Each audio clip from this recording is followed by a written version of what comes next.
الرحمن الرحیم وانفقوا فی سبیل اللہ، اور خرچ کرو اللہ کے راستے میں، ولا تلقوا بایدیکم، اور نہ ڈالو اپنے ہاتھوں کو، الی التہلکۃ، ہلاکت میں، واحسنوا، اور اچھے کام کرو، ان اللہ یحب المحسنین، بے شک اللہ تعالیٰ پسند کرتے ہیں اچھے کام کرنے والوں کو۔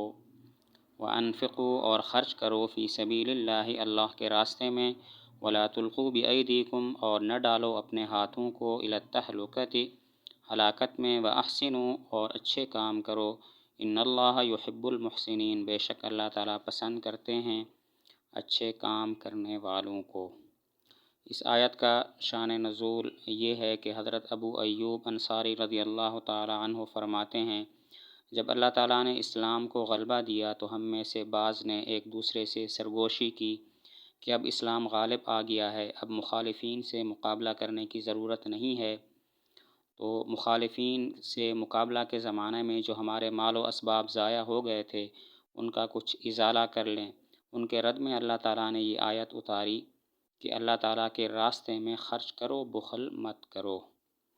اس آیت کا شان نزول یہ ہے کہ حضرت ابو ایوب انصاری رضی اللہ تعالیٰ عنہ فرماتے ہیں، جب اللہ تعالیٰ نے اسلام کو غلبہ دیا تو ہم میں سے بعض نے ایک دوسرے سے سرگوشی کی کہ اب اسلام غالب آ گیا ہے، اب مخالفین سے مقابلہ کرنے کی ضرورت نہیں ہے، مقابلے کے زمانے میں جو ہمارے مال و اسباب ضائع ہو گئے تھے اب ان کا کچھ ازالہ کر لیں، کچھ تدارک کر لیں۔ ان کے رد میں اللہ تعالیٰ نے یہ آیت اتاری، وَأَنفِقُوا فِي سَبِيلِ اللَّهِ، اللہ کے راستے میں خرچ کرو اور بخل مت کرو۔ وَلَا تُلْقُوا، القاء کا اصل معنی ہوتا ہے ڈالنا، خواہ اچھائی میں ہو یا برائی میں، لیکن عرب جب القا بیدہ بولتے ہیں تو مراد صرف یہ ہوتا ہے کہ برائی میں ہاتھ ڈالنا، یعنی شر اور نقصان دہ چیز میں اپنے آپ کو مبتلا کرنا۔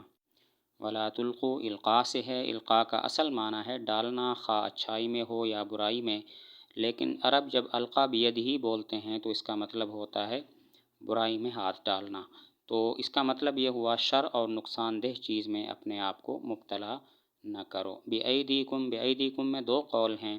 نمبر ایک، یہ بات زائدہ ہے، معنی یہ ہے اپنے ہاتھوں کو ہلاکت میں مت ڈالو۔ دوسرا قول یہ ہے کہ یہاں پر کچھ حذف ہے، اصل کلام اس طرح ہے، وَلَا تُلْقُوا أَنفُسَكُمْ بِأَيْدِيكُمْ، اپنے ہاتھوں سے اپنے آپ کو ہلاکت میں نہ ڈالو۔ بِأَيْدِيكُمْ کی با میں دو ایک قول ہیں، نمبر ایک بات زائدہ ہے، یعنی اپنے ہاتھوں کو ہلاکت میں نہ ڈالو۔ نمبر دو، یہاں پر کچھ حذف ہے، اصل کلام اس طرح ہے، وَلَا تُلْقُوا أَنفُسَكُمْ بِأَيْدِيكُمْ، اپنے ہاتھوں سے اپنے آپ کو ہلاکت میں مت ڈالو۔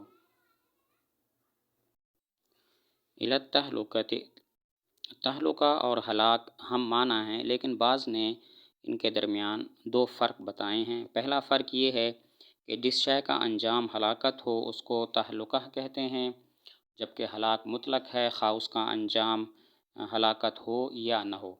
نمبر دو، جس شے سے بچنا ممکن ہو اس کو تہلکہ کہتے ہیں، اور اگر بچنا ناممکن ہو تو اس کو ہلاکت کہتے ہیں۔ تہلکہ اور ہلاک ہم معنی ہیں، لیکن بعض نے دو فرق بیان کیے ہیں۔ نمبر ایک، جس شے کا انجام ہلاکت ہو اس کو تہلکہ کہتے ہیں، جبکہ ہلاک مطلق ہے، خواہ اس کا انجام ہلاکت ہو یا نہ ہو۔ نمبر دو، جس شے سے بچنا ممکن ہو اس کو تہلکہ کہتے ہیں، اور اگر بچنا ناممکن ہو تو اس کو ہلاک کہتے ہیں۔ وَأَحْسِنُوا إِنَّ اللَّهَ يُحِبُّ الْمُحْسِنِينَ، مطلب یہ ہے اپنے اعمال و اخلاق کو درست کر لو اور ضرورت مندوں سے اچھا سلوک کرو۔ اپنے اعمال اور اپنے اخلاق کو درست کر لو اور ضرورت مندوں سے اچھا سلوک کرو۔ احسان عبادات میں بھی ہوتا ہے اور معاملات میں بھی۔ عبادات میں احسان کیسے ہوتا ہے؟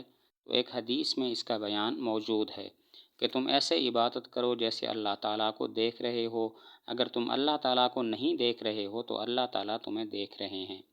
معاملات میں احسان کیا ہے؟ تو حدیث میں ہے کہ جو تم اپنے لیے پسند کرتے ہو وہ دوسروں کے لیے پسند کرو، اور جو تم اپنے لیے برا جانتے ہو کہ وہ چیز اچھی نہیں ہے تو دوسروں کے لیے بھی اسی طرح ہو چاہو، یعنی دوسروں کے لیے بھی اس کو برا سمجھو۔